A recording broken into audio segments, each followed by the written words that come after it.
Hello friend, स्वागत है dream job अड्डा एजुकेशनल यूट्यूब चैनल पे। आज के इस लेक्चर पे हम Madhya Pradesh forest guard, Madhya Pradesh jail प्रहरी के 3 जून के शिफ्ट 1 और शिफ्ट 2 के क्वेश्चंस का एनालिसिस करेंगे। यदि आपको इस लेक्चर की पीडीएफ प्राप्त करनी है तो इसको हमारे टेलीग्राम चैनल ड्रीम जॉब अड्डा पे जाके वहां से इसकी पीडीएफ को आप डाउनलोड कर सकते हैं। यदि आपको वीडियो पसंद है तो चैनल को सब्सक्राइब कीजिएगा, वीडियो को लाइक और शेयर जरूर कीजिएगा। चलिए देखिए, पहले क्वेश्चन देखते हैं कि इंदिरा गांधी बांध जो है, इंदिरा सागर बांध जो है किस नदी पे बना हुआ है। तो ये इंदिरा सागर जो बांध बना हुआ है, ये बना हुआ नर्मदा नदी पे बना हुआ है। और नर्मदा नदी में एक दो और बांध देख सकते हैं, जैसे सरदार सरोवर बांध इसी नदी पे बना हुआ है। देन हम बात करेंगे बरगी बांध या बरगी परियोजना जो बोलते हैं, ये भी इसी डैम पे बना हुआ है। ठीक है। देन अगर बात करेंगे कि जो नर्मदा नदी है, इसका उद्गम जो है, नर्मदा नदी का उद्गम जो है अमरकंटक से है। अमरकंटक से नर्मदा नदी का उद्गम होता है। और इसकी लंबाई की अगर बात करेंगे तो ये है 1312 किलोमीटर। देखिए क्वेश्चन और आता है कि मध्य प्रदेश में इसकी जो टोटल लंबाई है ये 1077 किलोमीटर है। ठीक है, 1077 किलोमीटर मध्य प्रदेश में बहती है ये नदी। ठीक है। और इसके बारे में एक चीज और लिख सकती है, नर्मदा नदी को अन्य नामों से जाना जाता है। इसके नर्मदा नदी के अन्य नाम लिख लीजिए, अन्य नाम। कई नामों से जाना जाता है, जो क्वेश्चन में कई बार पूछा जा चुका है, तो उन नामों को भी आप लिख सकते हैं। जैसे इसको रेवा भी बोलते हैं, रेवा बोलते हैं, मैकलसुता बोलते हैं, मैकल सुता, सोमोदेव बोलते हैं, सोमो देवी भी बोलते हैं इसी को, सोमो देवी। और एक नाम और लिख लीजिए, संकरी। ठीक है। इतने अन्य नामों से इस नदी को जाना जाता है। एक चीज और इम्पोर्टेंट पॉइंट है, ये इम्पोर्टेंट पॉइंट तो बहुत है नर्मदा नदी के बारे में, बस एक और लिख लीजिए कि इसको मध्य प्रदेश की जीवन रेखा कहते हैं। मध्य प्रदेश की जीवन रेखा कहते हैं कि जीवन रेखा, नर्मदा नदी को कहते हैं मध्य प्रदेश की जीवन रेखा। असहयोग आंदोलन देखिए कब शुरू हुआ था, तो ये आंदोलन हुआ था 1920 में। असहयोग आंदोलन की शुरुआत की गई थी। ठीक है। देखिए कुछ पॉइंट और लिख सकते हैं, जैसे मुस्लिम लीग की स्थापना, इसकी स्थापना हुई थी 1906 में। 1906 में मुस्लिम लीग की स्थापना हुई थी। ये चंपारण सत्याग्रह की बात करेंगे, चंपारण सत्याग्रह ये आपका हुआ था 1917 में हुआ था। रॉलेट एक्ट जो आपका आया था, रॉलेट एक्ट आया था, ये आपका आया था 1919 में। 1919 में जलियांवाला बाग हत्याकांड भी 1919 में ही हुआ था। ठीक है। एक और लिख लीजिए कि दांडी मार्च जो था, दांडी मार्च जो शुरू हुआ था ये होता 1930 में हुआ था। और भारत छोड़ो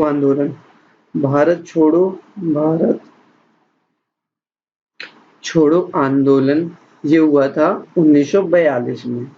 1942 में। तो इतने पॉइंट्स को आप लोग दिमाग में रख लीजिएगा। ठीक है। नेक्स्ट क्वेश्चन है, भगत सिंह का जन्म कहाँ हुआ था। तो भगत सिंह का जो जन्म कहाँ हुआ था, तो इसके बारे में लिखिए। भगत सिंह के बारे में देखिए, तो भगत सिंह जो थे, इनका जन्म हुआ था 27 सितंबर 1907। 27 सितंबर 1907 को हुआ था। और ये जो जन्म जो हुआ था लायलपुर जिले में हुआ था, लायलपुर जिले में। और ये इस समय जिला जो है वो है पाकिस्तान में स्थित है ये जिला, इस समय की बात अगर करेंगे। ठीक है। अगर देखो भगत सिंह की मृत्यु की बात की तो जन्म की बात हो गई। अगर हम बात करेंगे मृत्यु की, तो उनकी जो मृत्यु हुई थी भगत सिंह की, इनके लाहौर सेंट्रल जेल में, लाहौर सेंट्रल जेल में, लाहौर सेंट्रल जेल में 23 मार्च 1931 को, 23 मार्च 1931 को। देखो कई बार क्वेश्चन में ये आता है कि भगत सिंह को फांसी कब दी गई थी, तो ये डेट आप याद करके रखिएगा। 23 मार्च 1931 को इनको फांसी की सजा दे दी गई थी। ठीक है। रॉक सॉल्टर कहाँ है, रॉक सॉल्टर से एक क्वेश्चन आया हुआ था, तो ये आपका विदिशा में है। ठीक है। विदिशा में। ठीक है, मध्य प्रदेश के किस जिले को देखो हर घर जल घोषित, ऐसे कोई क्वेश्चन कंफर्म नहीं है कि हर घर जल बोला गया है या फिर जल कर भी बोल रहे थे, कंफर्म नहीं हो पा रहा था कौन सा क्वेश्चन है। तो अगर हर जल घर की योजना की बात कर रहे हैं तो पहला जो मध्य प्रदेश का जिला बना है वो बुरहानपुर जिला, बुरहानपुर जिला जो है मध्य प्रदेश का वो हर घर जल घोषित जिला है। कि एक क्वेश्चन आया था आपका अकबर से संबंधित क्वेश्चन आया था, ये कंफर्म नहीं कौन सा अकबर से संबंधित क्वेश्चन है, तो आप एक बार अकबर से सारे जितने भी फैक्ट बनते हैं उन सारे फैक्ट्स को देख लीजिएगा। ये मुगल काल का अंत कैसे हुआ, तो मुगल काल जो है इसका अंत कैसे हुआ, तो ये क्या था कि ब्रिटिश राज के द्वारा ये मुगल जो साम्राज्य था इसको खत्म कर दिया गया था। किसके द्वारा? ब्रिटिश राज के। देखिए ऑप्शंस होंगे, ऑप्शंस देख के चीजों को ज्यादा समझ में आता है, तो इस चीज को देखिए ब्रिटिश राज के द्वारा द्वारा हटाया गया था। ठीक है, हटाया गया था। कब किया गया था? देखिए 18वीं शताब्दी के मध्य में, 18वीं शताब्दी के मध्य में ये मुगल साम्राज्य का अंत हो गया था। और मुगल का अंतिम शासक कौन था? मुगल साम्राज्य का अंतिम शासक के बारे में लिखिए। ये तो अंतिम शासक था बहादुर शाह द्वितीय। ठीक है, बहादुर शाह द्वितीय। इसको एक और अन्य नाम से जाना जाता है, या फिर इसको एक और नाम से जानते हैं, बहादुर शाह जफर भी इनको बोलते हैं, बहादुर शाह जफर के नाम से भी ये जाना जाता है। ठीक है, मध्य प्रदेश में देखिए एक तबला वादक से क्वेश्चन आया था। तबला वादक कौन है, इससे क्वेश्चन आया था। तो ज्ञान प्रकाश घोष जो है, ज्ञान प्रकाश घोष। ठीक है, एक चीज और याद रखिए, देखिए ये क्वेश्चन तो आ गया, ये क्वेश्चन बिल्कुल नहीं आएगा, इनसे संबंधित क्वेश्चन आते हैं। तो आप जितने भी आपके वादक, जितने भी सितार है, सरोद, उन सब सारी चीजों को देख लीजिएगा। ठीक है, तो देखिए कुछ पॉइंट मैं ही बता दे रहा हूँ। देखो उस्ताद अलाउद्दीन खान लिख लीजिए। उस्ताद अलाउद्दीन खान, उस्ताद अलाउद्दीन खान जी किससे संबंधित है? ये आपके सरोद से संबंधित है। किससे? सरोद से संबंधित है। आमिर खान जो है ये किससे संबंधित है? ये आपके ख्याल गायक है। ठीक है, ख्याल गायन, ठीक है, इससे संबंधित है। कुमार गंधर्व के बारे में लिख दीजिए। ये भी आपके कुमार गंधर्व जो है ये भी आपके ख्याल से संबंधित है। ठीक है, ये दोनों ख्याल से संबंधित हो गए। एक और लिखिए अमजद अली खान, बहुत ही इंपॉर्टेंट क्वेश्चन है। अमजद अली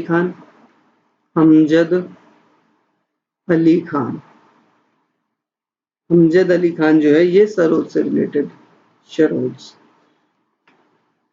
तो ये आपका नेक्स्ट क्वेश्चन है, G20 से संबंधित क्वेश्चन आ रहा है। तो G20 के जितने भी क्वेश्चंस हो रहे हैं उन सारे क्वेश्चंस को आप कहीं ना कहीं से देख लीजिएगा। देखिए G20 की जो मीटिंग हुई थी, अगर मध्य प्रदेश की बात करेगा तो मध्य प्रदेश के इंदौर में, और अभी जो कुछ समय पहले अप्रैल में हुई थी, ये हुई थी वाराणसी में।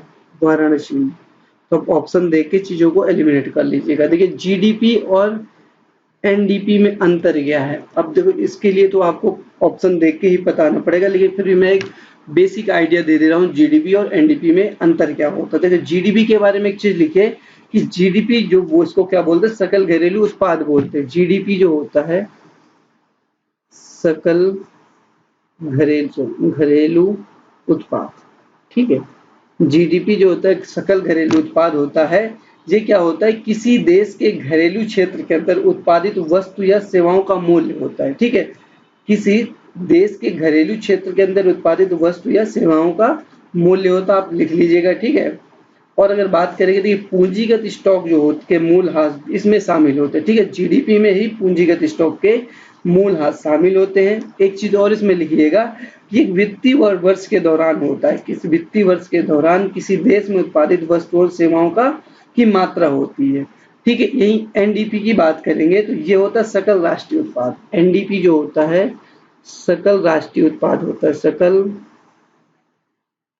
राष्ट्रीय उत्पाद को एनडीपी बोलते हैं। ठीक है, इसके बारे में अगर देखो लिखना तो लिखिए कि ये विदेश से विदेश से सकल घरेलू उत्पाद और शुद्ध कारक आय का योग होता है। ठीक है, विदेश से सकल घरेलू उत्पाद और शुद्ध कारक का योग होता है, ये होता है एनडीपी। ठीक है, कुछ और पॉइंट लिखना है तो लिख सकते हैं, जैसे जीएनपी जो होता है, जीएनपी मतलब जीडीपी की बात कर रहे हैं। ठीक है, देश के सभी नागरिकों के द्वारा की गई कुल आय का आय शामिल होती है। ठीक है, देखिए एनडीपी जो होती है, एनडीपी में देश के सभी नागरिकों के द्वारा की गई कुल आय शामिल होती है। ठीक है, यहाँ पर देखो लिखे दे रहा हूँ, देश के सभी नागरिकों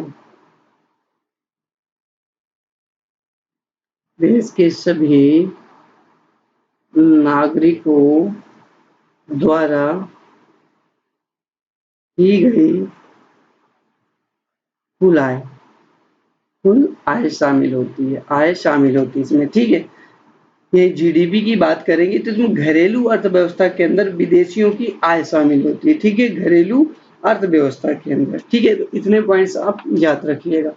ठीक है, नेक्स्ट क्वेश्चन है, रक्त का थक्का किस विटामिन से जमता है? तो रक्त का थक्का जो है विटामिन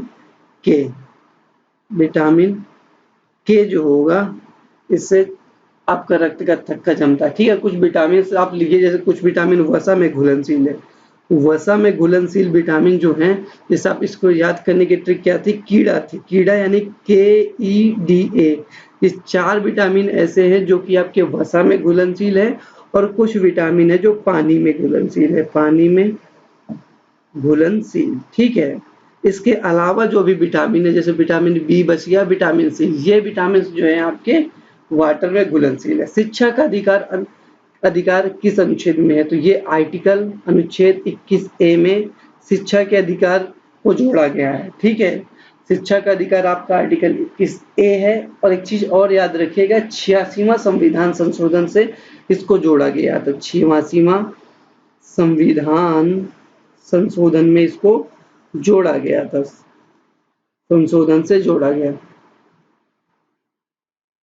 ठीक है, आर्टिकल 21A में 86वां संविधान संशोधन से इसको शिक्षक अधिकार को जोड़ा गया है। कुछ आर्टिकल और लिखना है, तो जैसे आर्टिकल 15 क्या कहता है कि आप धर्म, मूल, वंश, जाति, लिंग या जन्म स्थान के आधार पे किसी से भेदभाव नहीं कर सकते। यही आर्टिकल 17 की बात करेंगे। देखिए आर्टिकल जो है 17 क्या कहता है, अस्पृश्यता कहता है, यानी कि छुआछूत की बात कर रहा है। यही आर्टिकल 18 जो था वो क्या था, उपाधियों का अंत था। और आर्टिकल 15 क्या था, आर्टिकल 16 देखिए क्या था कि गवर्नमेंट की जितनी भी चीजें इक्वल एम्प्लॉयमेंट से संबंधित है। ठीक है, आर्टिकल 16। आर्टिकल 15 क्या था, आर्टिकल 15 जो है वो क्या है, धर्म, जाति के आधार पर किसी से आप भेदभाव नहीं कर सकते। ये सोन नदी का पर कौन सा ये बांध है? ठीक है, सोन नदी में कौन सा बांध बना हुआ है? तो सोन नदी बहुत ही ज्यादा इंपॉर्टेंट नदी है। तो सोन नदी में आपका बाणसागर बांध बना हुआ है। कौन सा? बाणसागर बांध। और ये किस जिले में है? जिले का नाम देखिए, ये है शहडोल जिले में, मध्य प्रदेश के शहडोल जिले में सोन नदी में बाणसागर बांध बना हुआ है। ठीक है, सोन नदी की बात करेंगे तो सोन नदी का उद्गम कहाँ से होता है? ये अमरकंटक से होता है। सोन नदी का जो उद्गम है ये आपका अमरकंटक से होता है। अमरकंटक से। एक चीज और याद करिएगा कि सोन नदी जो है गंगा की सहायक नदी है। गंगा नदी की सहायक नदी है। देखिए 26 मात्राएं किस छंद में होती हैं? 26 मात्राएं किस छंद में? देखो इसको याद करने की सबसे बेस्ट ट्रिक है, जैसे मैं बता रहा हूँ उसको याद कर लीजिएगा। ठीक है, क्योंकि सबसे पहले आप शुरुआत कीजिए चौपाई के द्वारा, चौपाई से। ठीक है, उसके बाद जैसे जैसे मैं बता रहा हूँ वैसे वैसे आप दिमाग में बैठा लीजिए। चौपाई के बाद आप राधिका को याद कीजिएगा। राधिका, अभी नंबर बिल्कुल ध्यान मत दीजिए कितनी मात्राएं होती है। राधिका के बाद आप रोला ध्यान दीजिएगा। राधिका हुआ, रोला हुआ, गीतिका और हरिगीतिका। गीतिका और हरिगीतिका। ठीक, इतनी चीजों को आपको दिमाग में रखना है। सममात्रिक छंद, ये सममात्रिक छंद है। तो यहाँ से चौपाई से 16 होगा। उसके बाद चौपाई के बाद राधिका को आपको दिमाग में बैठाना है, इसके 22 मात्राएं होती। बस उसके बाद आप दो दो ऐड करेंगे। रोला की 24 होगी, गीतिका की 26 होगी, हरिगीतिका की 28 होता। अब क्वेश्चन देखिए कौन सा पूछा हुआ, क्वेश्चन 26 पूछा है, तो ये है गीतिका की, तो यहाँ पास आपका गीतिका हो जाता है। ठीक है, ये सम्मात्रिक छंद हो गए। देखिए अर्ध सम्मात्रिक छंद भी लिख लीजिए, अर्ध सम्मात्रिक छंद, अर्ध सम्मात्रिक छंद ये कौन कौन से हैं? इनमें आपको 3 चीज याद करके रखना है, दोहा, सोरठा, उल्लाला। दोहा, सोरठा और उल्लाला। दोहा, सोरठा और उल्लाला। देखिए दोहा जो होता है उसमें होते हैं 13 घेरा, ठीक है, 13 घेरा होंगे। ये सोरठा जो होगा वो दोहा का उल्टा होता है, तो इसमें 11 13। उल्लाला जो हो जाएगा इसमें होंगी 15 और 13, ठीक है, 15 13। ये पहला चरण है और ये दूसरा चरण है, ठीक है। यही 2 चीज और बच रही, उनके बारे में भी दिखाई दे रहा हूँ। विषम मात्रिक छंद में इसमें कुंडलिया छप्पय होता है। कुंडलियां जो होंगी आपकी, कुंडलियां जो होंगी आपकी, कुंडलियां, इसमें क्या होता है, दोहा और रोला का योग होता है। दोहा और रोला से मिलके बनती कुंडलिया। और छप्पय जो होता है, छप्पय जो होगा ये आपका रोला और उल्लाला से, किससे, रोला प्लस उल्लाला, ठीक है। इतनी चीज आप दिमाग में रख लीजिए, ठीक है। ओके, अब देखिए नेक्स्ट क्वेश्चन आपका है, ब्रह्मपुत्र नदी को बांग्लादेश में किस नाम से जाना जाता है? ठीक है, तो ब्रह्मपुत्र नदी का उद्गम कहाँ से होता है? ये होता है तिब्बत से, ठीक है। ब्रह्मपुत्र नदी का उद्गम होता है आपका तिब्बत से होता है। तो देखो इसको किस किस नाम से जाना जाता है? जब इस जो नदी जो है ब्रह्मपुत्र नदी, जब ये तिब्बत में होती है, तिब्बत में इसे किस नाम से जानते हैं? सांगपो के नाम से जाना जाता है, सांगपो के नाम से। तिब्बत में इसे सांगपो के नाम से जाना जाता है। जब फिर उसके बाद जब ये अपने अरुणाचल प्रदेश में आती है, ठीक है, उसके बाद इसको अब भारत के अरुणाचल प्रदेश में, अरुणाचल प्रदेश में इसको दिहांग के नाम से जाना जाता है, दिहांग के नाम से, के नाम से। और यही जब असम में पहुंचती, ब्रह्मपुत्र नदी जब असम में पहुंचती है तो इसे किस नाम से जानते हैं? ब्रह्मपुत्र नदी से, ब्रह्मपुत्र नाम से जानते असम में, ठीक है। और असम के बाद जब ये बांग्लादेश में प्रवेश करती है, बांग्लादेश में इसे किस नाम से जाना जाता है? जमुना नाम से जाना जाता है, जमुना नाम से जाना जाता है बांग्लादेश में, ठीक है। तो इतने ही क्वेश्चन अभी तक मिले। यदि वीडियो पसंद आए तो चैनल को सब्सक्राइब कीजिएगा, वीडियो को लाइक और शेयर जरूर कीजिएगा, क्योंकि नेक्स्ट चैप्टर का भी जब एनालिसिस कराएंगे तब तक आपको ये वीडियो पहुंच जाए, जब भी जैसे भी कराएं। चलिए, थैंक यू।